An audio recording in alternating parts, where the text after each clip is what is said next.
Okay, yeah, the snowboard design process at Rome Snowboards is kind of it's organic and complex, and it's also based in very specific needs. I mean, at the end of the day, we do need to put together a snowboard line that fits the needs of riders out there and that fits the needs of the consumers ultimately buying the snowboards.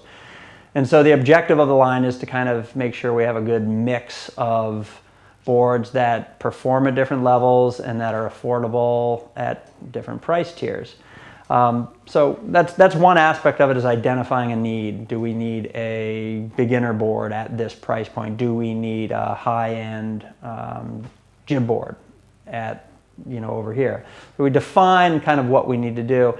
At that point, once we kind of know what we're shooting for, the design process, we kind of draw on a lot of elements. We draw on the team, we draw on our reps, we draw on our testers that kind of interact with the RomeSDS, and the in-house people as well. And we kind of figure out what they like. And at this point, it's largely based on what they've tried in the past from Rome. Like, I like how the artifact did this, but I'd really like to bring in some elements of the agent here.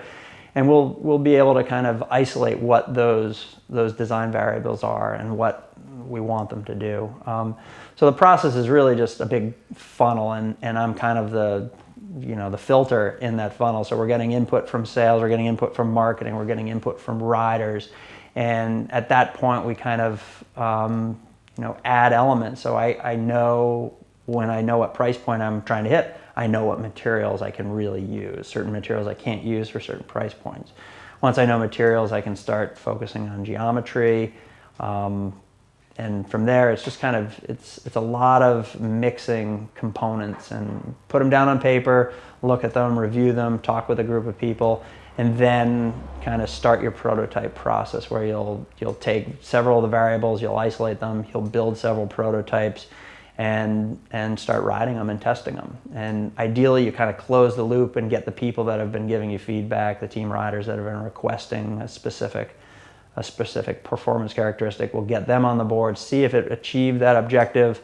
If not, we'll go back, tweak some things, and kind of evolve it as we go. That's a more complete process when we're starting a whole new series of boards. When we're evolving existing series, it's a little easier because we already kind of know what the board does or what it's supposed to do. And then it's kind of, can it do this a little bit better? Or, wow, I found this new material that we can introduce to make it lighter, to make it stronger, to make it cheaper even, whatever it is, and we'll bring those elements in, again, develop a prototype and test it on snow.